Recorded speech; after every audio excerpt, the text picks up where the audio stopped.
Hurricane Helene, our community now faces an even more daunting challenge with the approach of Hurricane Milton. Hurricane Milton is a Category 5 storm that will make landfall somewhere along the west coast of Florida. Now, this is a powerful storm, more powerful than Helene, with more potential storm surge than we experienced with Helene.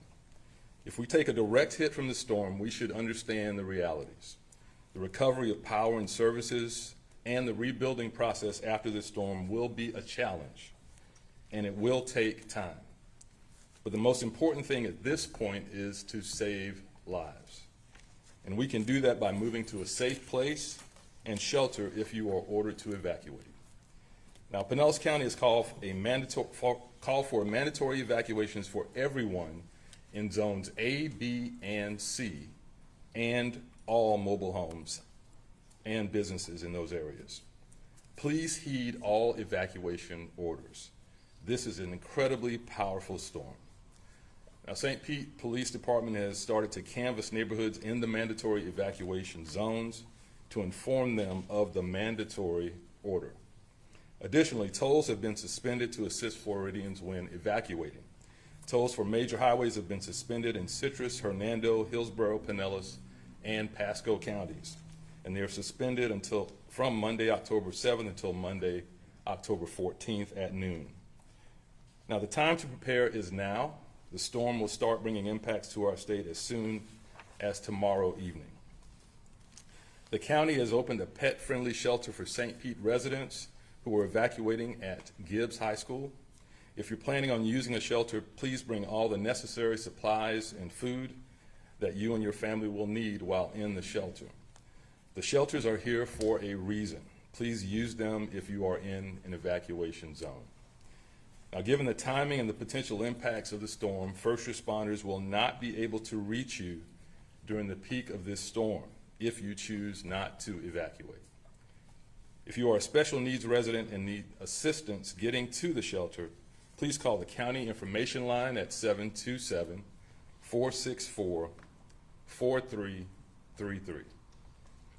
I want to talk a minute about our sewage treatment plants. Please be aware that we are anticipating between 8 to 12 feet of storm surge with Hurricane Milton. Another record-breaking level of storm surge, and even more than we experienced during Hurricane Helene. Our sewer treatment plants have not and cannot operate in that level of floodwater. So that means that we may need to shut down the northeast and southwest sewer treatment facilities in order to prevent further damage to those systems.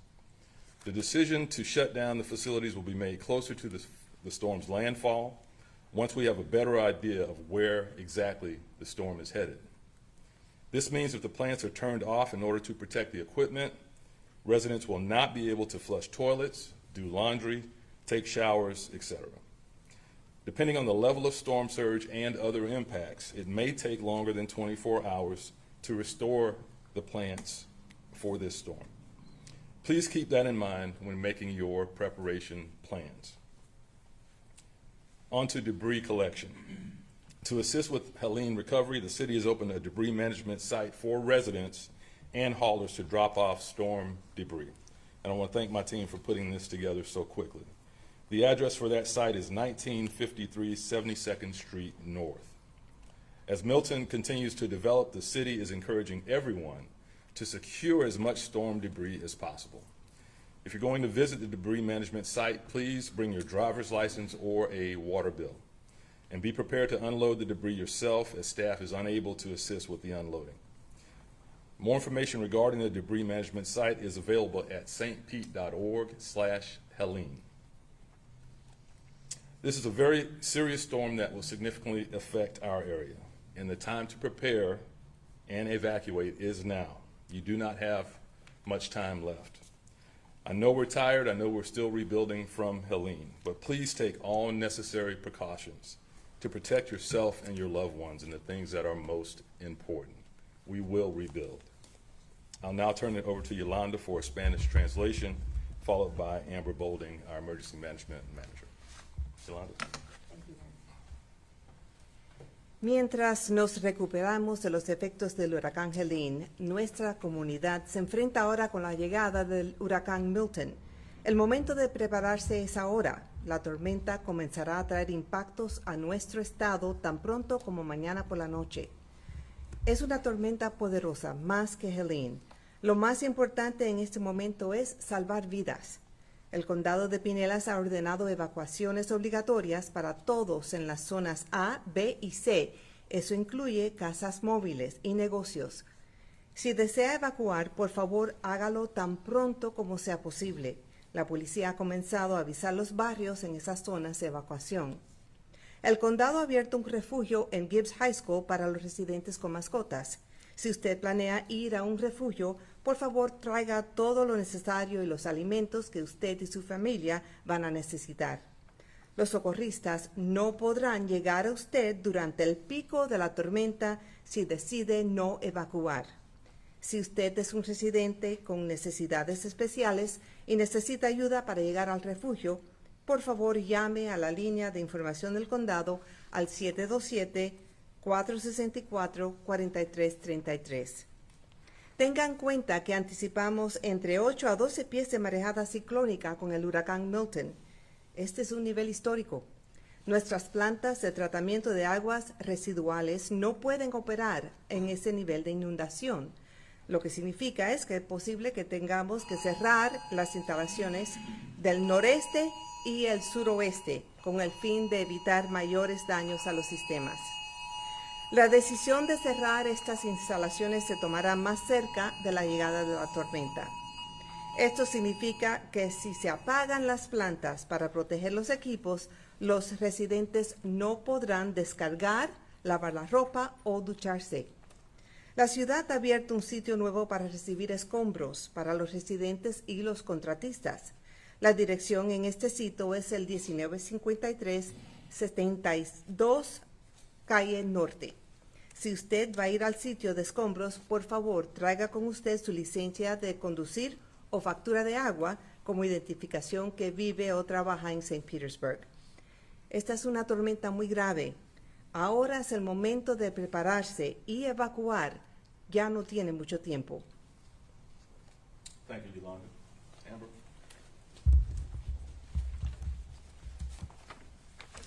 Good evening. A powerful hurricane will make landfall on the west coast of Florida Wednesday night, currently forecast for a Tampa Bay landfall. This is the type of storm we've always called our worst case scenario. Wind and rain will be catastrophic, and that's not a term that we use lightly. If you saw flooding in Helene last week, we're expecting nearly twice that with Hurricane Milton. We've seen the devastation in our neighborhoods. We've seen the devastation on our beaches. This storm will be worse. So we plead with you today, if you're in an evacuation zone, A, B, C, or in a mobile home, regardless of evacuation zone, you must leave. You cannot be safe in these evacuation zones. Many of us are still hurting and working through recovery from last week's flooding with Hurricane Helene. We understand resources are very tight. Come to a shelter. Shelters will be open for you. You're welcome at a shelter. There's food, water. Pets are welcome at the Gibbs school. Come, we'll figure it out.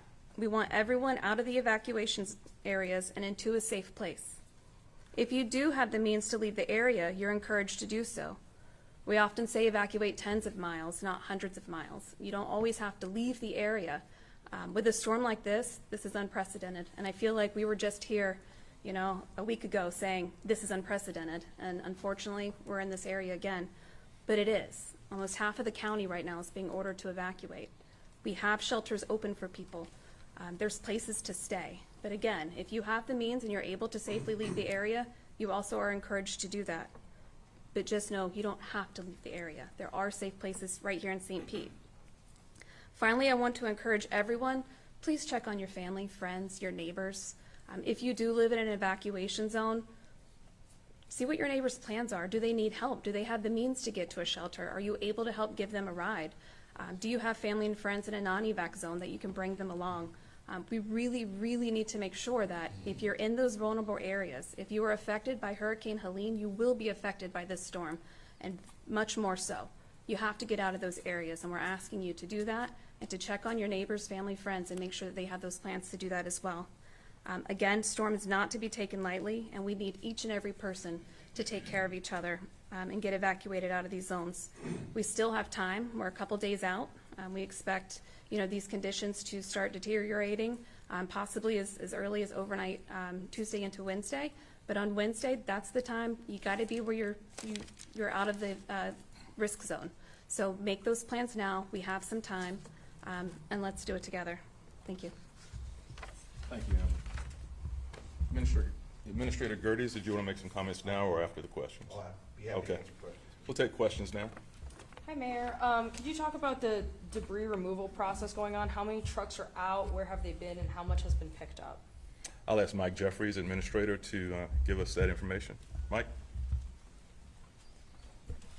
Thank you for the question. Because we are so laser focused on getting as much debris, I want everybody to realize that we're trying to get months worth of debris removed in less than a week.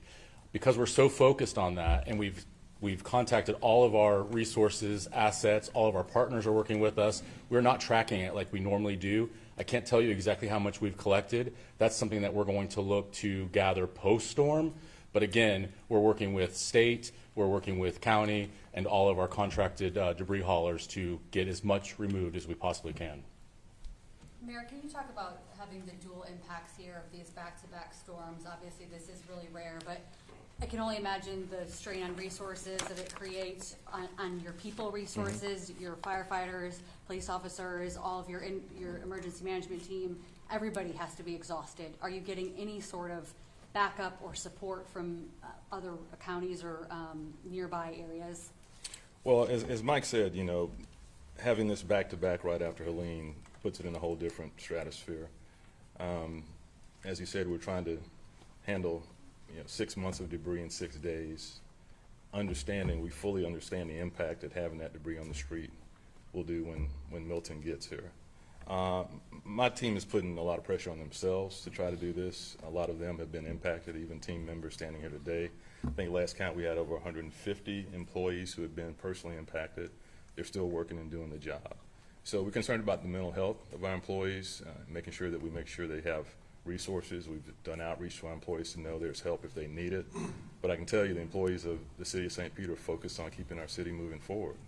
And I'm very proud of the work they're doing. What additional challenges do you have from an infrastructure standpoint? I mean, we're talking about this debris, right? That could be projectiles. Is there any advice for people that maybe think, I've got hurricane-proof windows, I don't need to board up my windows, but given the debris that we're seeing on the street, are there extra things infrastructure-wise that people can do, even if they're not in an evac zone, given what we've already lost because of Helene? Well, given that most of the debris is in those evac areas, I think moving out of those areas, as has been ordered now, is probably the best thing you can do. We can always replace things. We will be in rebuilding mode in our city and in our county for years to come, but you can't recreate a life. And we don't want to lose any more folks simply because they didn't move. We have adequate shelter space. When the county calls the mandatory evacuation, they also site shelters throughout the county to handle that impact. We have that in St. Petersburg. We have transportation for folks with special needs to get you to a shelter. So that is our first priority now, is preserving life. And the rebuild is going to be something that we'll be dealing with for years to come. And we're capable of doing it. And we are capable of building back in a more resilient way, a smarter way, informed by what we know about the impact of sea level rise and extreme weather in our environment. Are you getting any reinforcements statewide or? We're talking to everybody, and everyone is supportive, from the White House to our state partners. Our Chief of Staff, Doyle Walsh, has been having conversations, as many of our team members have as well, to get us resources. The FEMA director, administrator is in town. We'll be talking with her in a little bit. And so everybody is on the same page and moving forward, trying to get debris moved, trying to get folks into evacuation shelters, and understanding the big job we have requires us all to work together. My question is probably for Amber. If first responders typically can't go out in tropical storm force winds, and this is such a large storm, and maybe we start getting tropical storm force winds tomorrow, does that mean that there's a chance that first responders won't be able to respond to rescue calls for an extended period of time? That's exactly right. This is why it's so important that we need folks to leave. We've been fortunate for these last few storms that winds haven't gotten high enough to pull our responders off the roads. We were still able to do those high water rescue calls. With this storm and the wind speeds we're looking at, I mean, right now, Hurricane Milton is a Category 5. Expected to weaken a little upon impact, but still a major catastrophic windstorm. So that's why we said worst case scenario that we planned for. We have the wind threat, we have the water threat, and once those winds reach a certain miles per hour, it's too late to evacuate, and it's too late for us to come out to you. And we don't want those 911 calls that start flooding in of water's entering the house, what do I do? Because unfortunately, we just can't go to those calls, and we don't want to put anyone in that situation, and we don't want to put our first responders in that situation to have to turn down those calls. So important to evacuate. That's why evacuation orders are out now and giving people time to leave before the onset of those winds come and we get to that point. Is there a scenario, is there a scenario in which those evacuation zones will be expanded, or you feel pretty confident that A, B, and C is gonna, and all mobile homes is where we're gonna remain? So evacuation orders are from Pinellas County. They feel pretty confident. Last I spoke to them with the A, B, and C. I believe once we get into that 15-foot of storm surge areas when it would trigger further evacuation. So they're in constant communication with the National Hurricane Center to see if that would could happen. Since evacuation zones are based on the, predicted amount of storm surge, what does that mean for residents that aren't in flood-prone areas or evacuation zones, but, it's a crapshoot if their home can handle 120, It's a great point that you bring up, and so important for every household to take that into consideration. When we do our public education out in the communities, we evacuate based on storm surge. However, you have to take in the status of your home. And that's why we say if you live in a mobile home, no matter how new it is and how many hurricane straps you have and how high you've built your mobile home, you have to evacuate. It is not meant to handle these types of winds. And the same thing for any structure that you live in. If you have doubt about the integrity of that home, we encourage you to go to a shelter, 100%. Mayor, I want to go back to what happened about the debris. You mentioned that residents should secure their debris. What does that mean? What does that look like? Should some residents, still count on maybe a truck coming by and picking it up? Because I just want to know what happens to all that debris if the storm hits. Would it, clog the drainage system? Obviously wreak havoc. What's kind of the step here with debris? I'm going to ask Mike to address that.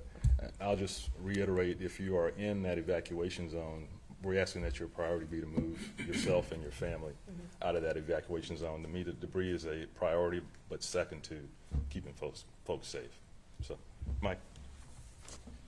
So that's a great question, and Mayor mentioned it earlier. If there's a way to secure the debris that's in the front of your home, try to do that. Try to use tarps if you've got netting, if you've got ways to tie it down and to keep it as secure as possible. The other thing that we're seeing out in the community, as quick as we're clearing a street, people are bringing more debris out to the curb line. We would ask everybody to stop doing that. Keep it inside the house, at least until we can get through Hurricane Milton. I think the other thing that I want to mention is we have so many new options as far as debris. Mayor Welch has empowered all of us to be innovative and really think outside the box, and we're doing things that we have never done before. We have a program that's on our website now where we have haulers that can get paid per trip if they go out and they grab a truckload full of debris. We've created a brand new DMS site that we've never created before. The other thing that I want to mention is we are going to have our city staff and we're going to have our contracted vendors out in the community as long as we possibly can. But there is a point when we have to pull them out of the community as well and make sure they're safe, because what we don't want to happen is we don't want all of the assets that have come here to help us recover, we don't want those to be damaged by Hurricane Milton, and then we're stuck with no assets whatsoever. So we will continue to pick up debris as long as we can. I can't give you a specific time that's going to stop. We're going to monitor wind, we're going to monitor the weather, but they will be pulled off when it's felt that it's unsafe. Can we talk about the sewage plants possibly going offline, northeast and southwest? That would affect how many residents? Is that like 2/3 at that point? Yeah, first I just want to say good afternoon to everybody in St. Petersburg, and all of us are wishing and praying for your safety. And, you know, one of the things I want to get across to you is, look, we have a major hurricane barreling down on us. And that means there's a very high likelihood that you could lose power, you could lose potable water, and you could lose sanitary sewer. So please take those things into consideration as you're making plans. If you're in an evacuation zone, please leave. With the predicted storm surge that we have, we most likely will have to shut down 2 out of our 3 plants, which will affect about 66% of our customers. Now, if we do that, the toilets will flush for a while, but at some point they will start to back up. So when you're making a decision to leave, please understand, you may not have power, you may not have sewer, and you may not have potable water. So please be prepared if you stay. Thank you all. That concludes our update. Thank you. Thank you.